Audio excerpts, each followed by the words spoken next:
Hello, today I would like to show you step by step how to upgrade the Boxchip DMR smartphone firmware.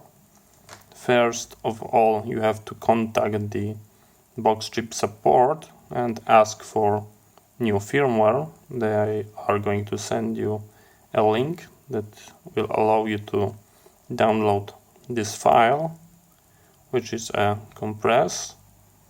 And this is your firmware. The next thing that you are going to do, you are going to turn on your Boxchip phone and you are going to check the version of your actual firmware, and that's because maybe you do not need to make any upgrade.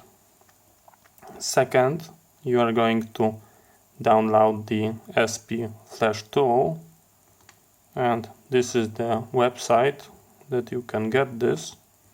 This is not part of Boxchip. This is just a generic tool for upgrading a lot of, I believe, MediaTek based phones. It doesn't have to do anything with the Boxchip and the DMR and anything else. This is just a Android based software. So we are going to grab our phone, we are going to go to the settings, we are going to scroll down to the about phone, and on bottom you've got our custom build. I would be appreciated if you can focus, thank you. And this is a version 1.0016 from 2018, and there is also a month and the day of the build. We are going to take a look on the file we've got from the Boxchip support, and if you take a look, we've got a 1.026, so we can clearly see that we are off a couple of revisions, and we are from 2019 year and here 2018. So indeed we need to make an upgrade. So I'm going to turn off the phone and we are going to remove the battery. This is a clear setup using Windows 10, and Windows 10 do not require any additional driver. Everything is included. So we are going to run the Flash tool. I'm going to run this as administrator. Okay, I'm going to remove the battery. Okay, the battery is removed. I'm going to connect our USB-C cable, just like that. I'm going to sit our Boxchip on side, and the other part of the USB is not plugged yet. And over there we are going to, this software is just telling you where to upload into the memory chip your firmware, and we're going to navigate to the desktop, to the folder from the Boxchip support, and I'm going to click on that file, and as you can see we've got a memory address and what kind of file and data they are going to be right there, and we are going to use the firmware upgrade. And this is a very simple process. We are going just to click the download, and then I'm going to plug this USB cable, and if everything is correct, this device should be start upgrading. So I press the download, I'm connecting, and we are waiting for a message over there. And as you can see, it's detected the memory chip, and we are upgrading the new firmware. That's going to take a very, very little amount of time. We've got a very nice speed, 12 megabytes per second, which is which is great, and I think I'm running the USB 2.0.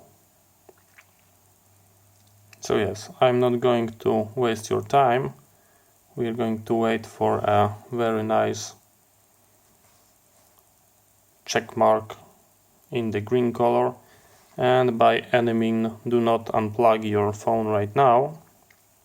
I had on a different phone accidents when it was unplugged, and I have to just repeat this process again.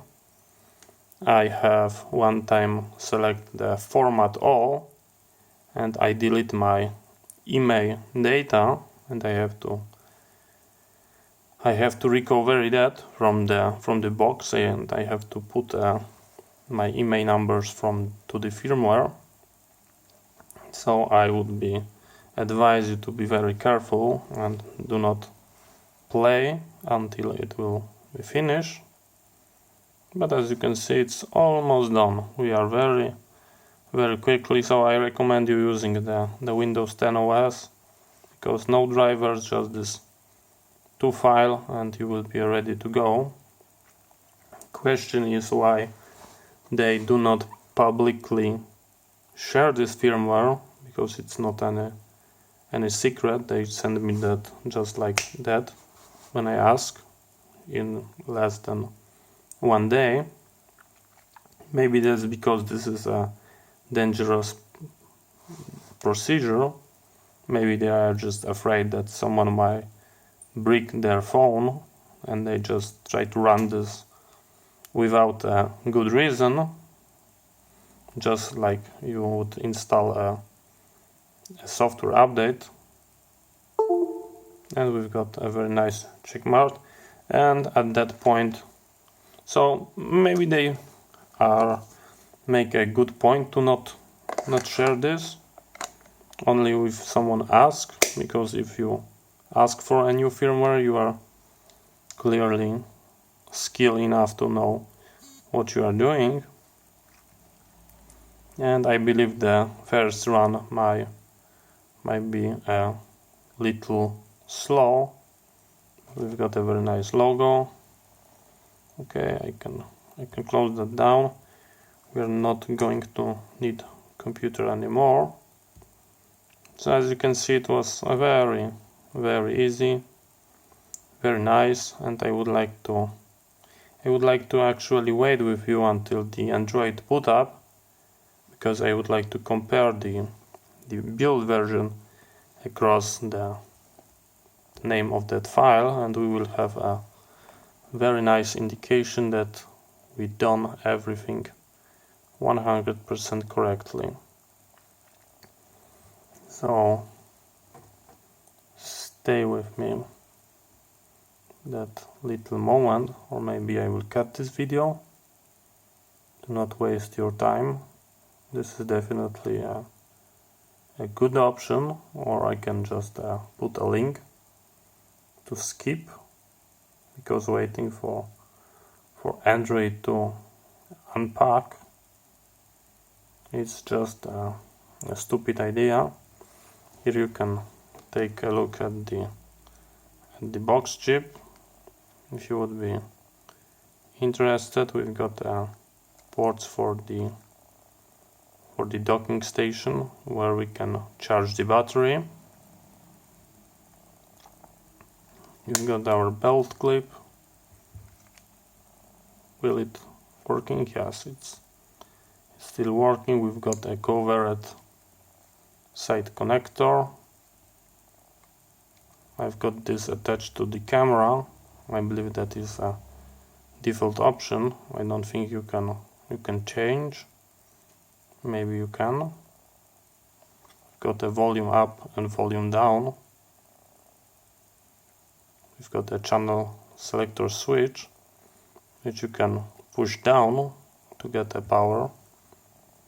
This is toggled PTT between the Zello and the DMR radio, and the analog, I would say the hardware radio. Yes, it's slow, but do not be worried. everything will be just fine. And yes, I choose the Boxchip just because it looks like the Hytera PDC 960. I wanted the Hytera, but I ended up with a Boxchip. I hope it not fail, that would be bad. If we break our phone on the video, that would be clearly a bad karma. Will it boot up? Maybe it fail. No, of course no.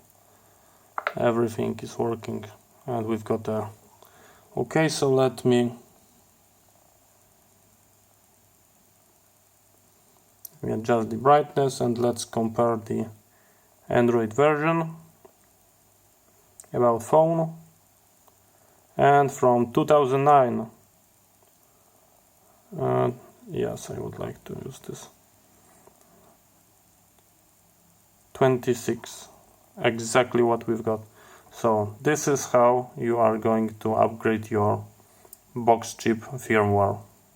Thank you very much for watching. I hope you find it interesting.